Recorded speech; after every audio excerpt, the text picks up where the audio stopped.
खर मास 15 दिसंबर रविवार 2024 से शुरू होगा। 15 दिसंबर को रात 10:19 पर सूर्य वृश्चिक राशि से निकलकर धनु राशि में प्रवेश करेंगे, जिसके साथ ही खर मास की शुरुआत होगी। खर मास 1 माह तक रहेंगे। ज्योतिष शास्त्र के अनुसार जब सूर्य देव देवताओं के गुरु बृहस्पति की राशि में जाते हैं तो खरमास का आरंभ होता है। बृहस्पति की राशियां धनु और मीन हैं। साल में 2 बार खरमास लगता है। इस साल का दूसरा खरमास 15 दिसंबर से शुरू हो रहा है। खरमास में सूर्य देव का तेज धीमा होता है, इसलिए खरमास में विवाह, मुंडन, सगाई, गृह प्रवेश आदि मांगलिक कार्य नहीं किए जाते। खरमास के बारे में और इसके विशेष नियम इस प्रकार हैं। खरमास पर मंगल कार्य क्यों नहीं किए जाते और वे कौन से कार्य हैं जिन्हें बिना किसी अड़चन के खरमास में किया जा सकता है। मार्कंडेय पुराण के अनुसार सूर्य अपने साथ घोड़ों के रथ पर बैठकर पूरे ब्रह्मांड की परिक्रमा करते हैं। इस परिक्रमा के दौरान सूर्य का रथ एक क्षण के लिए भी नहीं रुकता, लेकिन निरंतर चलते रहने से तथा सूर्य की गर्मी से घोड़े प्यास और थकान से व्याकुल होने लगे।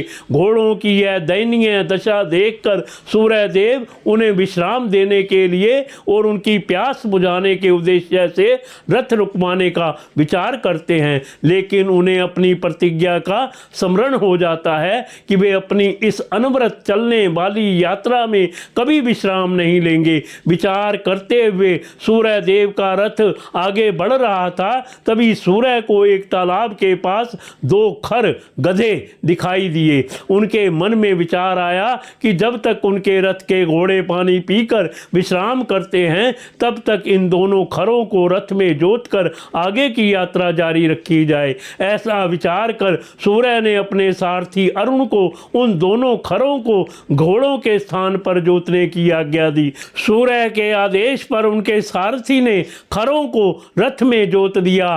खर अपनी मंद गति से सूर्य के रथ को लेकर परिक्रमा पथ पर आगे बढ़ गए। मंद गति से रथ चलने के कारण सूर्य का तेज भी मंद होने लगा। सूर्य के रथ को खरों द्वारा खींचने के कारण ही इसे खर मास कहा गया है। खर मास साल में 2 बार आता है, एक जब सूर्य धनु राशि में होता है, दूसरा जब सूर्य मीन राशि में आता है। इस दौरान सूर्य का पूरा प्रभाव यानी तेज पृथ्वी के उत्तरी गोलार्ध पर नहीं पड़ता। सूर्य की इस कमजोर स्थिति के कारण ही पृथ्वी पर इस दौरान गृह प्रवेश, नया घर बनाने, नया वाहन, मुंडन, विवाह आदि मांगलिक और शुभ कार्य वर्जित माने जाते हैं। किसी नए कार्य को शुरू नहीं किया जाता, लेकिन इस मास में सूर्य और बृहस्पति की आराधना विशेष फलदायी होती है। गरुड़ पुराण के अनुसार खर मास में प्राण त्यागने पर सद्गति नहीं मिलती, इसलिए महाभारत के युद्ध में भीष्म पितामह ने अपने प्राण खर मास में नहीं त्यागे थे। उन्होंने सूर्य के उत्तरायण होने का इंतजार किया था। ध्यान देने की बात है कि खर मास और मल मास में अंतर है। जबकि मल मास 3 साल में 1 बार आता है, इसे अधिक मास और पुरुषोत्तम मास भी कहा जाता है। असुर हिरण्यकश्यप को वरदान था कि उसकी मृत्यु 12 मासों में से किसी भी मास में नहीं होगी, इसलिए भगवान विष्णु ने उसके वध के लिए मल मास की रचना की।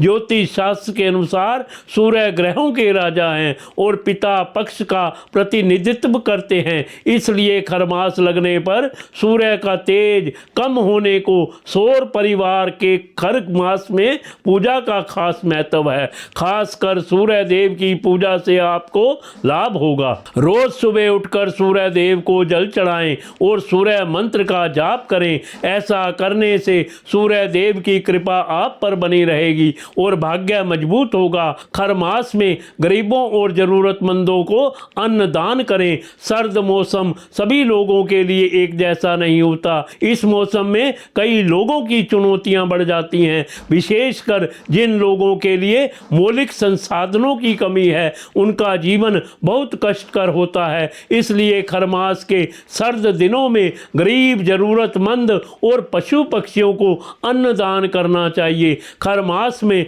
भगवान विष्णु की पूजा करने से बहुत लाभ होता है और ग्रहों की स्थिति अच्छी रहती है। खर मास के दौरान भगवान विष्णु को पीले भोजन का भोग लगाना चाहिए और उनकी विधिवत पूजा करनी चाहिए। ऐसा करने से कुंडली में गुरु मजबूत होता है। साथ ही भजन कीर्तन करने से मन और शरीर में ऊर्जा आती है।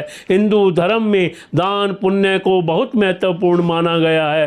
पौराणिक मान्यता है कि दान पुण्य करने से हमारे अच्छे कर्म बढ़ते हैं और इसका फल हमें मृत्यु के बाद भी मिलता है। खास तौर पर खर मास में जब शुभ काम करने की मनाही होती है तब दान पुण्य जरूर करना चाहिए। इससे जीवन में सुख समृद्धि आती है।